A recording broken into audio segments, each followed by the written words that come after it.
வணக்கம். இன்னைக்கு பார்த்தீங்கன்னா, ராசிக்கு என்னென்ன ராசிலாம் ஆகும், என்னென்ன ராசி ஆகாது அப்படிங்கிற அந்த 12 ராசிக்கும் பார்க்கலாம். இப்போ பார்த்தீங்கன்னா, யாருமே தனியா இருக்க முடியாது. நம்ம எல்லாருமே பார்த்தோம் அப்படின்னா, ஒரு சமுதாயமா கூடியிருந்தா தான் பார்த்தீங்கன்னா, அந்த லைஃப் நல்லாயிருக்கும்.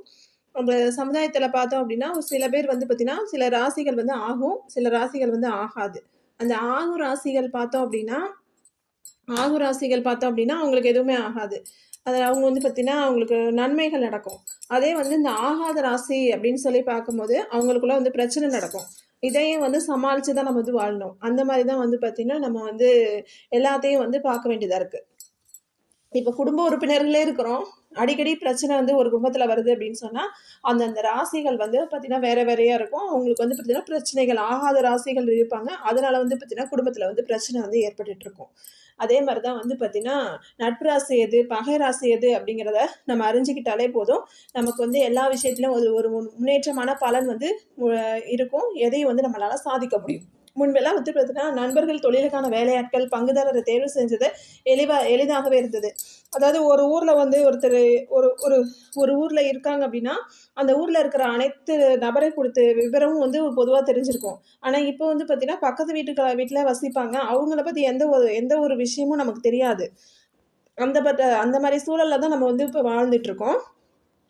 இப்ப பார்த்தோம் அப்படின்னா, எந்தெந்த ராசி ஆகும், ஆகாது அப்படிங்கிறத பார்க்கலாம். ராசியில பார்த்தீங்கன்னா, ஆண் ராசி, பெண் ராசின்னு இருக்கு.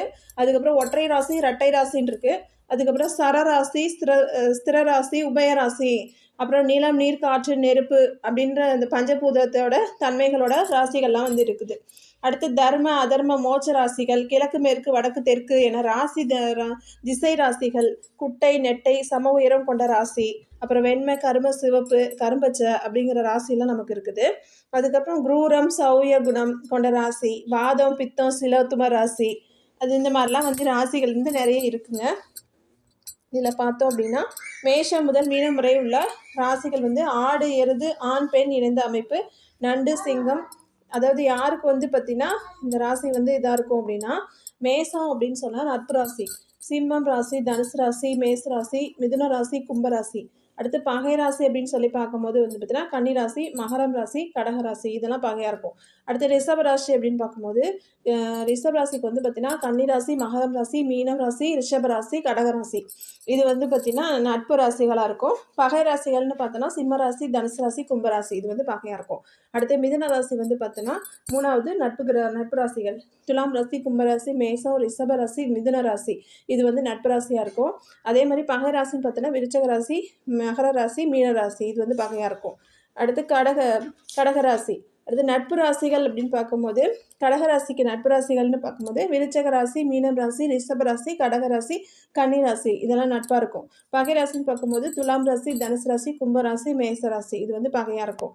அடுத்தது பார்த்தோன்னா, சிம்ம ராசிக்கு பார்த்தோன்னா, நட்பு ராசிகள் தனுசு ராசி, மேசம் ராசி, மிதுனம் ராசி, சிம்ம ராசி, துலாம் ராசி, இது நட்பு ராசியாக இருக்கும். அடுத்து பகை ராசின்னு பார்க்கும்போது மகர ராசி, ரிஷப ராசி, மீன ராசி, விருச்சிக ராசி, இது பகையாக இருக்கும். அடுத்து கன்னி ராசின்னு பார்க்கும்போது நட்பு ராசிகள் பார்த்தோன்னா, மகர ராசி, ரிஷபரம் ராசி, கன்னி ராசி, கடகம், விருச்சகம்.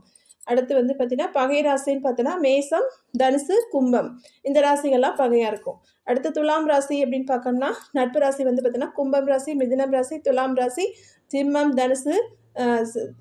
தனுசு, இதெல்லாம் பார்த்தீங்கன்னா நட்பு ராசி. பகை ராசின்னு பார்த்தோன்னா, மீனம் ராசி, மகரம் ராசி, கடகம் ராசி. அடுத்து விருச்சிக ராசி அதுக்கு அப்படின்னு பார்த்தோன்னா, நட்பு ராசி பார்த்தோன்னா, மீனம் ராசி, கடகம் ராசி, கன்னி ராசி, மகரம் ராசி, விருச்சகம். இது பகை ராசின்னு பார்த்தோன்னா, கும்பம் ராசி, மிதுன ராசி, சிம்ம ராசி. அடுத்தது தனுசு ராசி, 9வது ராசி பார்த்தீங்கன்னா தனுசு ராசி. நட்பு ராசி பார்த்தோன்னா, மேச ராசி, சிம்மம் ராசி, தனுசு, கும்பம், துலாம், இதெல்லாம் பார்த்தீங்கன்னா நட்பு ராசியாக இருக்குது. அடுத்து பகை ராசிகள் அப்படின்னு பார்க்கும்போது ரிஷபம், கன்னி, கடகம், மீனம், இதெல்லாம் பார்த்தீங்கன்னா பகை ராசிகள். அடுத்து மகர ராசிக்கு 10வது ராசி நட்பு ராசி அப்படின்னு பார்த்தோன்னா, ரிஷபம், கன்னி, மகரம், மீனம், விருச்சிகம், இதெல்லாம் நட்பு ராசியாக வருது மகர ராசிக்கு. பகை ராசிகள்னு பார்க்கும்போது மேச ராசி, சிம்மம் ராசி, மிதுனம், துலாம், இதெல்லாம் பார்த்தீங்கன்னா பகை ராசிகள். அடுத்து கும்பராசின்னு பார்த்தோன்னா, நட்பு ராசி பார்த்தீங்கன்னா, மிதுனம், துலாம், தனுசு, மேசம், கும்பம், இதெல்லாம் நட்பாக வருது. பகை ராசிகள் பார்க்கும்போது கடகம், விருச்சிகம், கன்னி, ரிஷபம் இதெல்லாம் பகை ராசியாக வருது. அடுத்து மீன ராசின்னு பார்க்கும்போது நட்பு ராசி வந்து பார்த்திங்கன்னா கடகம் ராசி, விருச்சிக ராசி, மீனம், ரிஷபம், மகரம் இதெல்லாம் நட்பாக வருது. பகை ராசின்னு பார்க்கும்போது மிதுனம் ராசி, துலாம், சிம்மம், தனுசு இதெல்லாம் பார்த்தீங்கன்னா நட்பு பகை ராசிகளை தவிர அந்த ராசிக்கு மற்ற ராசிகள் சம ராசியாக இருக்கும்.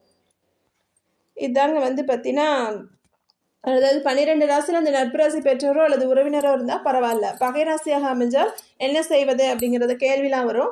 பெற்றோர் அல்லது பிள்ளைகளின் ராசி பகை ராசியாக இருப்பின் அதற்காக வருந்த தேவையில்லை. ஏனெனில் அது இறைவன் நமக்கு அளித்த சக்தி அப்படின்னு சொல்லலாம்.